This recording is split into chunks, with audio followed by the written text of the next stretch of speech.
우리가 가족이라는 것이 그런 게 있어요. 가장 사랑하는 사람이지만 가장 인정받지 못하는 것도 가족입니다. 가족 밖에서 내가 다른 사람들에게 만들어진 나의 이미지 또는 존중받고 인정받는 것보다 가족 안에 들어가서 그렇게 인정받는 것이 훨씬 힘들죠. 왜냐하면 가족끼리는 모든 것을 다 보여주기 때문에 그렇습니다. 다른 사람에게 보여주지 않는 나의 모습이 날 것 그대로 드러나는 것이 이제 가족이죠. 그렇다 보니까 가족 안에서는 인정받고 존중받는 것이 훨씬 힘들 때가 있습니다. 예수님도 예예는 아닌 것처럼 보여요. 예수님이 고향에 가셨는데 사람들이 예수님을 인정하지 않고 오히려 배척한 겁니다. 그래서 예수님이 이렇게 말씀하셨어요. 선지자가 자기 고향과 자기 친척과 자기 집 외에서는 존경을 받지 못함이 없느니라. 사람들이 종종 인용하는 말이죠. 자기의 고향에 가서 가족들에게 또는 본교회 출신인데 목회자가 되어 왔다거나 그러면 이 말씀을 종종 인용하기도 하죠. 그러나 본문의 말씀은 이 교훈을 주시려고 선지자가 자기 고향에서는 인정받기가 힘들다. 이 교훈을 주시려고 기록한 말씀은 아니겠죠. 2절에 이렇게 되어 있어요. 안식일이 되어 해당해서 가르치시니. 중요한 표현이에요. 우리가 기억을 되돌릴 필요가 있습니다. 예수님께서 세례 받으시고 성령이 임하시고 그는 영적인 임직식이라고 그랬어요. 그래서 광야에 나가서 시험을 통과하시고 그리고 나서 본격적으로 대중들의 앞에서 예수님이 이제 말씀을 가르치시는데 그 시작이 어디였냐면 해당이었죠. 기억나십니까? 1장 21절에요. 예수께서 곧 안식일에 해당에 들어가 가르치심에 하고 이제 시작을 합니다. 그 해당에서 베드로의 집으로 그리고 그 베드로의 동네로 그리고 온 갈릴리로 예수님의 사역이 확장되어 가는 모습으로 이제 마가복음 기록했었죠. 그리고 나서는 이제 이방 땅까지 가는 거지 않습니까? 똑같죠. 1장 21절에 예수께서 곧 안식일에 해당에 들어가 가르치시며 오늘 본문도 2절에 안식일이 되어 해당에서 가르치시니 똑같은 구조를 가지고 있죠. 1장과 지금 우리 6장까지는 어떻게 보면 하나의 세트입니다. 안식일에 해당해서 그리고 시작해서 지금 안식일에 해당해서 한 단락이 마무리되는 것처럼 마무리되고 있습니다. 1장 22절에 해당해서 예수님께서 가르치시니까요. 무사람이 그의 교훈에 놀라니 이는 그가 가르치시는 것이 권위 있는 자와 같고 서기관들과 같지 아니함일러라. 그 사람들이 권위 있는 새 교훈이로다 하고 이제 놀랬었죠. 본문 2절에도 보면 많은 사람이 듣고 놀라니 이 사람이 어디서 이런 것을 얻었느냐 이 사람이 받은 지혜와 그 손으로 이루어지는 이런 권능이 어찌 됨이냐. 여기서도 예수님의 가르침을 듣고 놀라고 있는 거죠. 와, 어떻게 이런 일이 있을 수 있느냐 하고 놀라는 거죠. 그러나 그 다음부터는 차이가 생겨요. 그 1장의 가버나움 해당에서 가르치실 때는 많은 능력이 나타납니다. 당장 해당 안에서 귀신 들린 자에게 드러나서 귀신이 떠나가죠. 그리고 베드로의 집에 가서 장모의 병을 고치시죠. 또 동네에 소문 듣고 사람들이 와서 병든 자를 고치고 귀신을 쫓아내고 하는 많은 이제 사역들이 나타납니다. 그래서 수많은 사람들이 예수님에게 몰려오죠. 그런데 오늘 본문의 말씀은요, 5절에요. 아무 권능도 행하실 수 없어 다만 소수의 병자에게 안수하여 고치실 뿐이었다. 시작할 때는 많은 능력이 나타났는데 지금 6장에 해당해서의 사건에는 권능을 행하실 수 없었다. 그리고 그 이유를 그들이 믿지 않음을 이상히 여기셨더라 이렇게 기록하고 있습니다. 고향 사람들이 믿지 않아서 많은 능력을 행하실 수 없었다 하는 거죠. 믿음이란 중요한 거예요. 하나님의 나라를 받아들이고 그 하나님의 나라가 결실함에 있어서 핵심 요소가 믿음이었죠. 혈루증 앓는 여인도 믿음으로, 죽은 딸을 살린 야이로도 믿음으로 구원을 받은 거죠. 씨 뿌리는 비유에서 무엇을 듣는가 중요하다고 그렇게 돼 있죠. 앞에도 씨 뿌리는 4가지 밭, 뒤에도 작은 씨지만 크게 확산된다는 그 씨의 비유를 놔두고 그 가운데 뭘 적어놨어요? 너희가 무엇을 듣는가 삼가 주의하라. 듣는 게 중요하다고 되어 있어요. 그러나 그 들음도 예수님의 말씀을 들었어요. 그러면 그 예수님의 말씀이 나에게 들어왔으면 그 말씀을 믿고 끝까지 신뢰하고 따라가야 되죠. 때로 환난과 박해가 일어나요. 세상의 염려와 재물의 유혹과 여러 가지 욕심이 나를 유혹하고 시험해요. 그러나 주님 뭐라고 그래요? 두려워하지 말고 믿기만 하라. 끝까지 믿음으로 가라. 그러면 결실한다. 지금 그걸 쭉 설명해 오신 거예요. 하나님의 나라가 너희에게서 결실하려면 하나님의 말씀을 잘 듣고 끝까지 믿음으로 가야 된다. 두려워하지 말고 믿기만 하라. 그런데 예수님의 고향 사람들은 믿지 않는 겁니다. 지금 안 믿고 있는 거예요. 그래서 거기서는 아무 권능도 행하실 수 없어 이렇게 표현하고 있죠. 아무 권능도 행하지 않으셨다가 아니고 아무 권능도 행하실 수가 없었다는 거예요. 믿음이 없으면 하나님의 나라를 누릴 수가 없는 거예요. 믿음이 없으면 하나님의 나라가 결실하지 않는 거예요. 지금 마가복음에 있어서 귀신을 쫓아내고 병든 자를 고치는 것은 단순히 아픈 사람을 고쳐주셨대 얼마나 좋을까 이게 아니고 하나님 나라가 임하는 모습을 그걸로 표현해 놓으신 거예요. 근데 믿음이 없으면 그 하나님의 나라가 임하지 않는다. 결실하지 않는다. 그리고 이렇게 말씀하셨어요. 그들이 믿지 않음을 이상히 여기셨더라. 무슨 말이에요? 왜 안 믿지? 그 말이에요. 왜 안 믿지? 믿어야 정상인데 안 믿는다는 거예요. 믿는 것이 정상인데 안 믿는 거예요. 1장의 가버나움 해당에서 예수님이 가르치실 때와 비교하면 소위 이런 표현 있잖아요. 몸집이 커졌어요. 예수님이. 1장의 예수님하고는 완전히 다른 거예요. 그때는 무명이었어요. 지금은 유명한 분이 됐어요.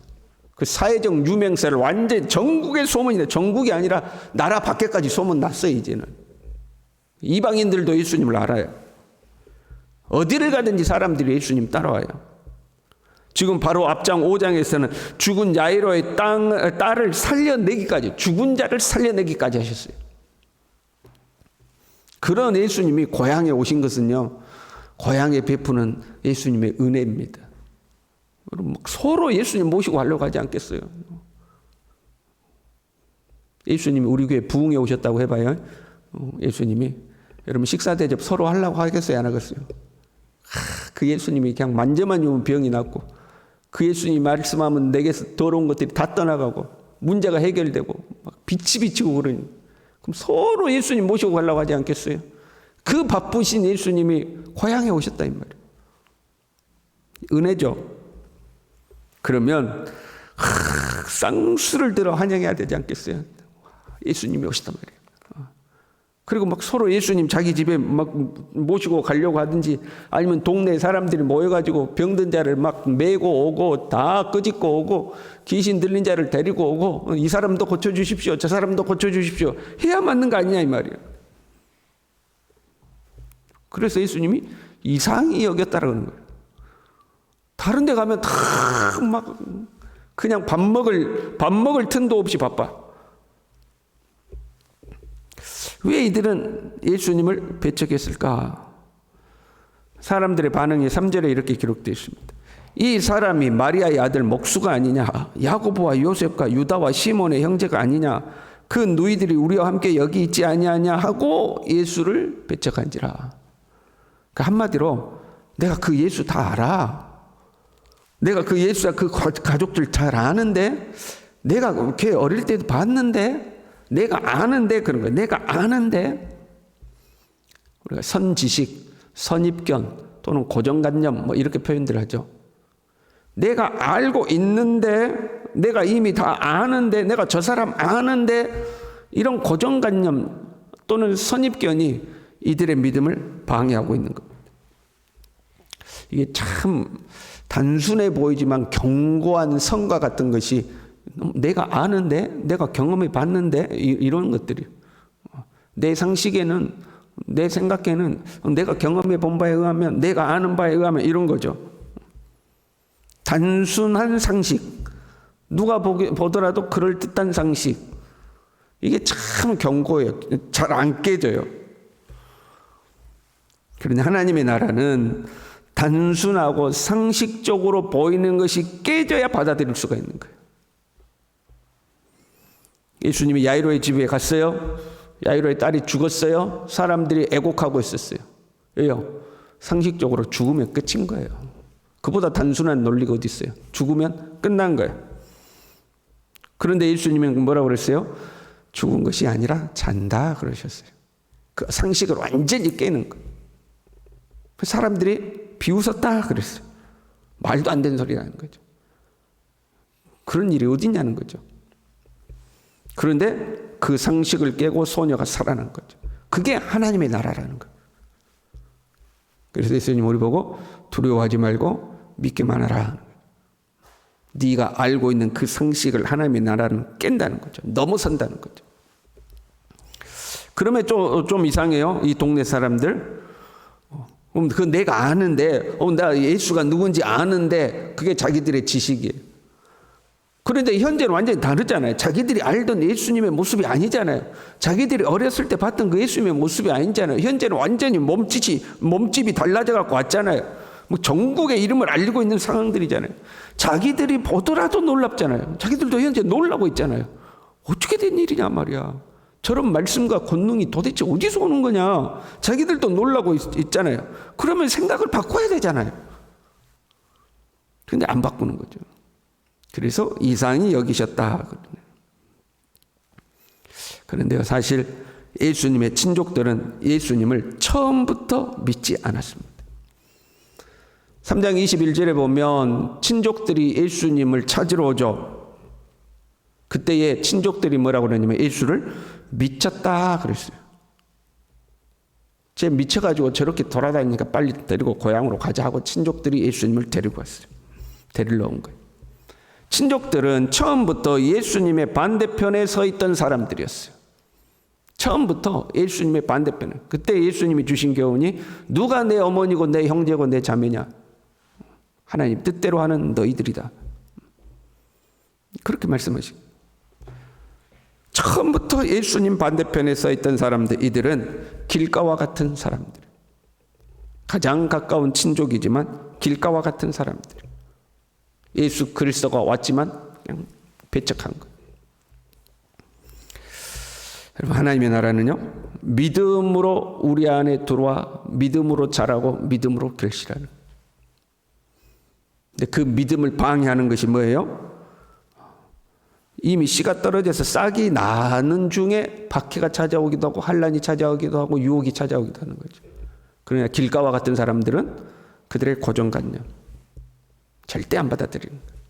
내가 다 아는데, 나도 아는데, 내가 예수 아는데 절대 안 받아들여요. 그 고정관념이 깨지지 않으면 길가가 되는 거예요.